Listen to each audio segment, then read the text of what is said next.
শুরু হচ্ছে আমাদের অঙ্ক ক্লাস জেএনবিএসটি ম্যাথ 2027-এর প্রস্তুতি পর্ব। তো নিশ্চিত নবোদয় নামক যে বইটি আমাদের শাহ পাবলিকেশনের থেকে প্রকাশিত বেসিক অঙ্কের বই, সেই বইয়ের আজকে আমরা 21 নম্বর অধ্যায়ে চলে যাব। 21 নম্বর অধ্যায়ে দুটি বস্তুর দামের তুলনামূলক সমস্যা। তো এই অধ্যায়ের থেকে আমরা আজকে দ্বিতীয় ক্লাসে রয়েছি। ক্লাস নম্বর 2-তে আজকে আমরা রয়েছি। অঙ্ক করব আজকে 11 দাগ থেকে 20 দাগ।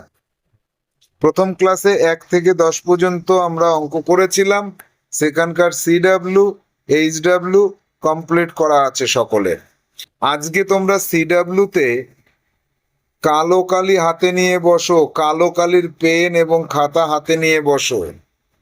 চলে আসো প্রশ্নপত্রে, যাদের কাছে বই রয়েছে তোমরা বইটিকে সামনে এইভাবে খুলে রাখো।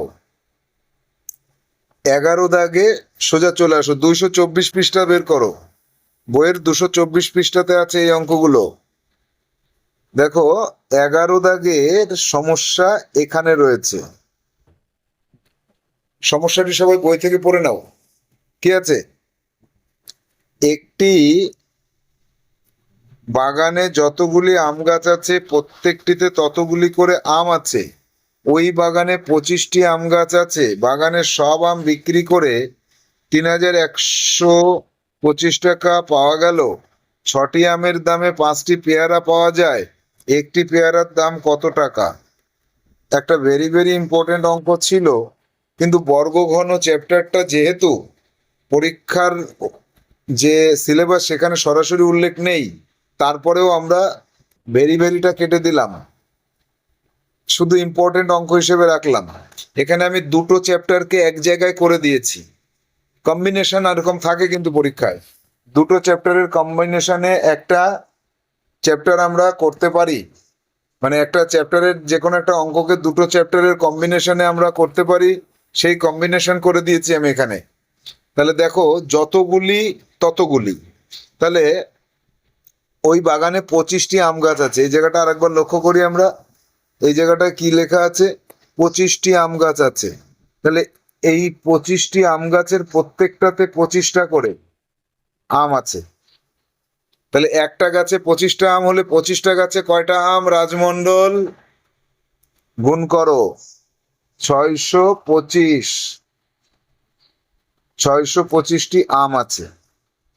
এবার এখানে লক্ষ্য করো, আম বিক্রি করে তুমি পেয়েছো 3115 টাকা।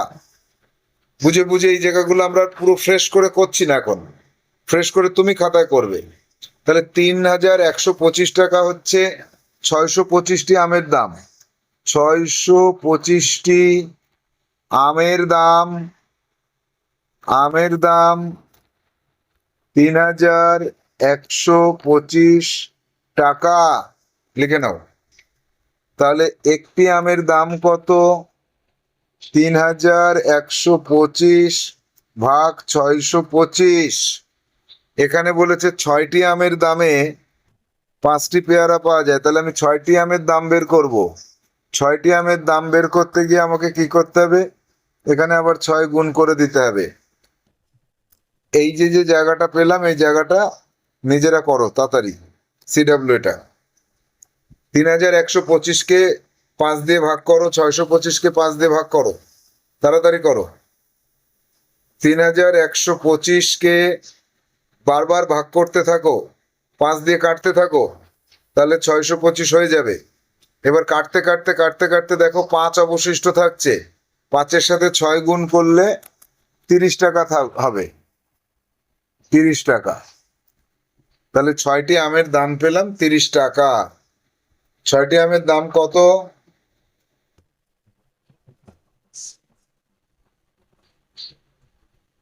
করেছো? এইবার আমরা চলে যাব, এই জায়গাটাকে আগে নোট করে রাখি যে 6টি আমের দাম, 6টি আমের দাম পেলাম 30 টাকা। এটাকে মনে রাখবো। এরপরে চলে আসো, কি আছে? এরপরে আছে 6টি আমের দামে 5টি পেয়ারা পাওয়া যায়। তাহলে এবার আমরা এখানে লিখতে পারি, সুতরাং 5টি পেয়ারার দাম 25 টাকা। একটি পেয়ারার দাম কত? 25/5 কাটলে হয় 5 টাকা। এটাই আমাদের অ্যান্সার বেরিয়ে গেল। 11 দাগের অ্যান্সার বেরিয়ে গেল। খুবই সহজ অঙ্ক, জাস্ট একবার বুঝে নিতে হবে, ইম্পর্টেন্ট অঙ্ক ছিল। 12 দাগে চলে আসো। 12 দাগে আসো, 5টি আপেলের দাম দিয়ে 6টি কলা কেনা যায়। কলার ডজন 60 টাকা, 5 ডজন আপেলের মূল্য কত টাকা? 11 দাগের অঙ্কটি সিডাব্লিউ থাকলে এখানের যে কোনো একটা অঙ্কের মতনই একদম হুবহু অঙ্ক। এটা আমি কোনোভাবে করে দেব না, কোনো দিনই কেউ জিজ্ঞেস করলে করে দেব না। কেন? আমি আগের ক্লাসে এটা করে দিয়েছি। এখন ক্লাসে বসে সবাই করে নেবে এটা। এখনই যারা অনলাইনে আছো তারা ক্লাসে করবে, আর যারা অফলাইনে আছো তারা ভিডিওটাকে পজ করে দাও সবাই, দিয়ে 11 দাগের অঙ্কটা কষে করো সবাই। কালি একই থাকবে, শুরু করে দাও। 11 না, 12 দাগ, সরি 12 দাগ। এটা 13 দাগে যাবো এবার। 13 দাগের অঙ্কে আসবে। 5টি কলা আর 5টি আমের দাম একত্রে 25 টাকা। একটি কলার থেকে একটি আমের দাম 1 টাকা বেশি। কলা ডজন হিসেবে কিনলে 4 টাকা কম নেওয়া হয়। 5 ডজন কলা কিনতে কত টাকা দরকার হবে? লেখো, এটা সুপার ইম্পর্টেন্ট অঙ্ক। পরীক্ষায় যদি আসে এটা ভেরি ভেরি ইম্পর্টেন্টের পাশে ভেরি ভেরি কঠিন হয়ে যাবে, এবং কম্পিটিশনের জন্য যথেষ্ট গুরুত্বপূর্ণ অঙ্ক। এগিয়ে থাকতে হবে আমাদের। 13 দাগ দেখে নাও। 13 দাগের জন্য আমাদের প্রস্তুতি শুরু হচ্ছে। 13 দাগ বুঝতে হবে অঙ্কটাকে। 5টি কলা আর 5টি আমের দাম একত্রে 25 টাকা। তাহলে 5টি কলা প্লাস 5টি আম একত্রে 25 টাকা। তাহলে একটি কলা প্লাস একটি আম কত? 25-এর 5/1 সমান সমান 5 টাকা। এই পর্যন্ত প্রথমে করে রাখলাম। এবার একটা সম্পর্ক আছে যে একটি কলার থেকে একটি আমের দাম 1 টাকা বেশি। একটি কলার থেকে একটি আমের দাম 1 টাকা বেশি। তাহলে কলার দামটা এক্স ধরে নিই আমি। একটি কলার দাম সমান সমান এক্স টাকা, এটা আমরা ধরে নেব। পরের আমি যেখানে যেখানে ডিলিট করছি তা তোমরা সেটা খাতায় পরপর সেভাবে করবে। তাহলে একটি আমের দাম কত? একটি আমের দাম তাহলে কত হবে? একটা কলার দামের সাথে 1 টাকা যোগ করে দাও, এত টাকা হবে। তাহলে একটা কলার দাম আর একটা আমের দাম একসাথে 5 টাকা ছিল। সেই হিসাব করে এবার আমরা বলতে পারি একটা কলার দাম যোগ একটা আমের দাম, এই দুটোকে যোগ করলে কত হয়? 5 টাকা হয়। তাহলে এক্স আর এক্স যোগ করলে 2x হয়, সমান সমান 5। যোগ চিহ্ন আছে একের আগে, এই পাশে এসে মাইনাস হয়ে যাবে। তাহলে কি পেলাম? 2x = 4, x = 4/2 সমান সমান 2। এক্স এর মান 2 বেরোলো, অর্থাৎ কি লিখতে পারবো এবার? একটি কলার দাম 2 টাকা, সুতরাং দিয়ে লিখে নাও এটা। এবার দেখো কি বলছে, কলা ডজন হিসেবে কিনলে 4 টাকা কম নেওয়া হয়। তাহলে একটা কলার দাম যদি 2 টাকা হয়, পরের লাইনে আসো। 12টি কলার দাম কত? 12টি কলার দাম 2 টাকার সাথে 12 গুণ করে দিলে 24 টাকা হয়। তাতে আবার 4 টাকা কম নেয়। 4 টাকা কম নেয়, কম নিলে হয়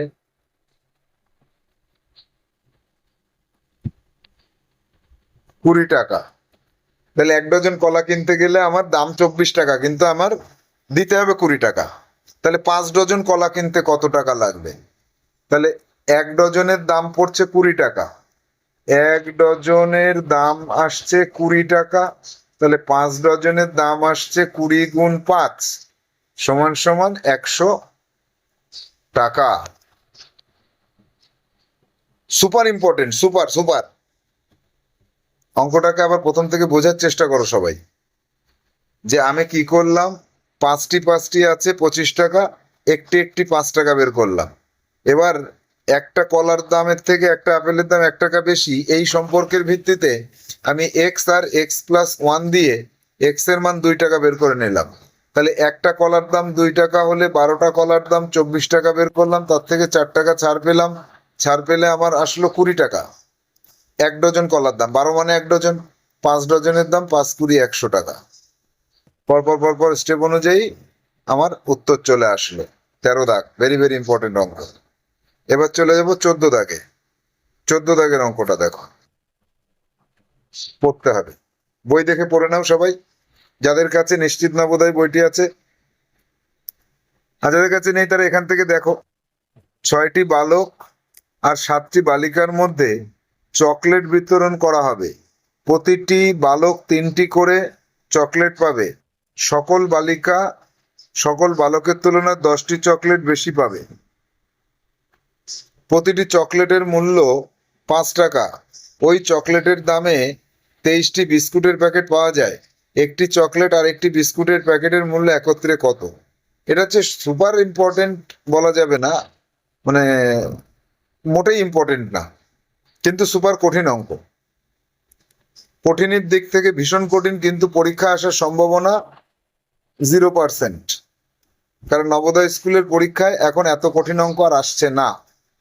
তারপরে এই অঙ্কের সমাধান যদি আমাদের করতে হয়, দেখি 6টি বালক আর 7টি বালিকার মধ্যে 6টি বালক আর 7টি বালিকা, এর প্রতিটি বালক 3টি করে চকলেট পাবে।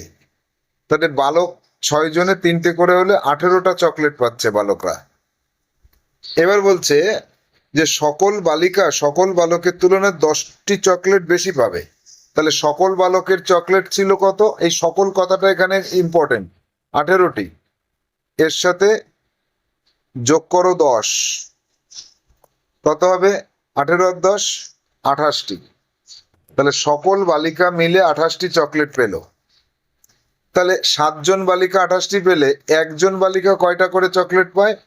28/7, 4টে করে। তাহলে এখান থেকে এই কথার মার প্যাচের থেকে আমরা বুঝে গেলাম যে 6 জন বালক প্রত্যেকে 3টি করে চকলেট পেয়েছিল, আর 7 জন বালিকা প্রত্যেকে 4টে করে চকলেট পেয়েছিল। এবার বলছে যে প্রতিটি চকলেটের মূল্য 5 টাকা। ওই চকলেটের দামে 23 প্যাকেট বিস্কুট পাওয়া যায়। আচ্ছা, প্রতিটি চকলেটের দাম 5 টাকা করে। তাহলে বালকরা চকলেট পেয়েছিল 3 6 18, আর এরা পেয়েছিল 28। তাহলে মোট কতগুলি চকলেট দেওয়া হলো? এবার যোগ করি, 18 আর 28, 8 আর 8 16, 2 আর 1 3 আর 1 4, 46। এই 46টি চকলেটের দাম হচ্ছে 5 টাকা করে। 5 6 30, হাতে 3, 4 5 20 আর 3 23, 230 টাকার চকলেট কেনা হবে। যদি তা না কিনে, তাহলে আমি 23 প্যাকেট বিস্কুট কিনতে পারবো। তাহলে বিস্কুটের এক প্যাকেটের দাম কত? এক প্যাকেট বিস্কুটের দাম কত? তাহলে 230 টাকায় 23 প্যাকেট বিস্কুট হয়। এক প্যাকেটের দাম 23 দিয়ে ভাগ করে দিলে 10 টাকা। তাহলে এক প্যাকেট বিস্কুটের দাম 10 টাকা বের করে নিলাম আমরা। পরপর খাতায় করে যাও। তাহলে একটি চকলেট সমান সমান 5 টাকা, আর এক প্যাকেট বিস্কুট 10 টাকা। এই পর্যন্ত চলে এসেছি আমরা। এবার বলছে একটি চকলেট আর একটি বিস্কুটের প্যাকেটের মূল্য একত্রে কত? তাহলে 10 আর 5 15 টাকা। হ্যাঁ, কত সহজ অঙ্ক, মনে হচ্ছিল ভীষণ কঠিন। তবে ধরে রাখো 1% সম্ভাবনা থাকলেও থাকতে পারে আসার। 14 দাগেরটা। 15 দাগে আসো। 15, কোশ্চেন নাম্বার 15। একটি আমের দামে 6টি লিচু পাওয়া যায়। 2টি লিচুর দাম 8 টাকা। 1 ডজন আমের দাম 1 ডজন লিচুর দামের থেকে কত বেশি বা কত কম? 15 দাগ। এখানে যে কোনো একটা অঙ্ক মতো আছে, তাই সেটা সিডাব্লিউ তে করতে হবে, নিজে নিজে করতে হবে। কালি একই থাকবে, কালি পাল্টাবে না। চলে যাব 16 দাগে। 8টি কলার দাম ও 5টি জ্যামিতি বক্সের দাম, 8টি কলমের দাম আর 5টি জ্যামিতি বক্সের দাম সমান। বেশ, সম্পর্কটা পাওয়া গেল, দামের সম্পর্ক পেয়ে গেছি। 16 দাগে 4টি জ্যামিতি বক্সের দাম 160 টাকা। একটি কলমের দাম কত? সিডাব্লিউ, কালি পাল্টাবে না, নিজে করবে। সেম অঙ্ক এখানে আছে, এর মধ্যেই আছে। চলে যাব পরের অঙ্কে। 17 দাগ। 17 দাগে কি আছে দেখা যায়। 9টি পেয়ারার দাম এবং 12টি কলার দাম সমান। 1 ডজন কলার দাম দেওয়া আছে। পেয়ারার ডজন কত টাকা? সিডাব্লিউ। 17 দাগ নিজে করো, সিডাব্লিউ তে, কালি পাল্টাবে না। 18 দাগে আসো। 4 কেজি লিচুর দাম এবং 7 কেজি আঙুরের দাম সমান। 1 কেজি লিচু 1 কেজি আঙুরের দাম একত্রে 220 টাকা হলে 3 কেজি লিচুর দাম কত? চলে আসো 3 দাগের অঙ্কে। 3 দাগের অঙ্কটা দেখে নাও। খাতা খোলো সবাই। খাতা খুলে 3 দাগটাকে ভালো করে পড়ো। 18 দাগটা নিজে করো, মিলে যেতে বাধ্য। সিডাব্লিউ এটা। চলে আসবো 19 দাগে। একটি ফুটবল এবং একটি ক্রিকেট ব্যাটের দাম একত্রে দেওয়া আছে। একটি ব্যাটের দাম একটি ফুটবলের দামের 3 গুণ। 5টি ফুটবলের দাম কত? এই অঙ্কটা আমি করে দিচ্ছি, এটা ইম্পর্টেন্ট অঙ্ক, ভেরি ইম্পর্টেন্ট। একটি ফুটবলের দাম একটি ক্রিকেট ব্যাটের দাম একত্রে 120 1200 টাকা। আচ্ছা, 19 দাগে 1200 টাকা। আগে এইটাকে খাতায় লিখে রাখলাম, 1200 টাকাটুকু লিখে রাখলাম। এবার বলছে কি, পরের সম্পর্কে যাব। অঙ্ক করার সময় এইভাবে স্টেপ বাই স্টেপ করতে হয়। তাহলে একটি ব্যাটের দাম, বারবার অঙ্কটাও পড়ে নিতে হয়। একটি ফুটবলের দামের তুলনায় 3 গুণ। আচ্ছা, ব্যাটের দাম ফুটবলের 3 গুণ, তাহলে ফুটবলটা ধরি কত? এখানে ধরে নাও, তাহলে ধরি ফুটবলের দাম, একটি ফুটবল লেখো, একটি এক্স টাকা। সুতরাং একটি ব্যাটের দাম কত? নিজেরা পুরোটা লেখো, একটা ব্যাটের দাম, আমি এখানে জায়গা কম বলে লিখলাম না। এক্স এর 3 গুণ, 3x টাকা। এইবার চলে আসো এখানে, একটা ফুটবল আর একটা ক্রিকেট ব্যাট, এদের দাম এবার হিসাব করি। একটি ফুটবল প্লাস একটি ব্যাট, এদের দাম কত? একটা ফুটবল x টাকা, একটা ব্যাট 3x টাকা। এই দুটোর দাম একসাথে কত ছিল? 1200 টাকা। তাহলে এইটাও 1200 টাকা হলো। তাহলে 3x আর x যোগ করলে কত হয়? 4x সমান সমান 1200 টাকা। তাহলে x ইকুয়াল টু কত? 1200 ভাগ 4, 300 টাকা। তাহলে x কার দাম? ফুটবলের। তাহলে একটা ফুটবলের দাম কত? 5টি ফুটবলের দাম বের করতে হবে এবার। তাহলে একটি ফুটবলের দাম আমরা পেয়ে গেছি কত? x টাকা, মানে 300। একটি ফুটবলের দাম 300 টাকা। 5টি ফুটবলের দাম কত? 300 ইন্টু 5, 1500 টাকা। খুব ভালো অঙ্ক ছিল এটা। 20 দাগের অঙ্কে যাবো এবার। এই 19 দাগেরটা কিন্তু ইম্পর্টেন্ট অঙ্ক। 60 টাকা হালি দরে 5 হালি ডিম না কিনে 10টি ডাব কেনা হলো, 4টি ডাবের দাম কত টাকা? সুপার ইম্পর্টেন্ট, সহজের মধ্যে সুপার ইম্পর্টেন্ট, সুপার ইম্পর্টেন্ট অঙ্ক। যে কোনো পরীক্ষা, রামকৃষ্ণ মিশন হোক, আর্মি স্কুল হোক, আলামিন মিশন হোক, জেএনবিএসটি হোক, সব কিছুতে ইম্পর্টেন্ট অঙ্ক, ভীষণ ইম্পর্টেন্ট, ভীষণ ভীষণ ভীষণ। 20 দাগ। হালি কথাটার মানে জানতে হবে, পরীক্ষায় তো হালি দিয়ে আসবে না, হালি মানে 4 পিস, এটা মনে রাখবো। তাহলে অঙ্কটা আবার পড়ি। 60 টাকা করে হালি দরে 5 হালি ডিম। আচ্ছা, 1 হালির দাম কত? 1 হালি ডিমের দাম 60 টাকা। তাহলে 5 হালি ডিমের দাম কত? 60 ইন্টু 5, 300 টাকা। একদম সহজ। ওই 300 টাকা দিয়ে আমি 5 হালি ডাব না ডিম না কিনে 4টি ডাব না কিনে 10টি ডাব কেনা যাবে, 10টি ডাব কেনা যাবে। অর্থাৎ এই 300 টাকা দিয়ে আমি ডিম কিনবো না, এটা দিয়ে আমি ডাব কিনবো। তাহলে কি হবে? 10টা ডাব পাওয়া যাবে। তাহলে 10টার ডাবের দাম কত? 10টি ডাবের দাম কত আসবে? 300 টাকা। তাহলে একটি ডাবের দাম কত পড়বে? 300 ভাগ 10। আর এখানে উত্তরে চেয়েছে 4টে ডাব, 4টে ডাব, 4টে ডাবের দাম পড়বে ইন্টু 4। শূন্য, এখান থেকে 0 0 কাটো, 0 আর 0 কাটলাম, তাহলে 120 টাকা, 120 টাকা। তাহলে 20 দাগের সমস্যাটা কিন্তু very very very very important একটা অঙ্ক পেলাম আমরা, ভেরি ভেরি ইম্পর্টেন্ট একটা অঙ্ক। তাহলে আমরা 11 থেকে 20 দাগের সমস্যায় চলে আসলাম, 11 থেকে 20 দাগ। এবার HW নিয়ে নাও, ফ্রেশ খাতায় করবে, ফ্রেশ করে করবে আজকে। এই 10টা অঙ্ক লাল কালি দিয়ে করতে হবে, লাল কালি দিয়ে করবে। তাহলে দেখা হবে পরের ক্লাসে। Tata, bye bye.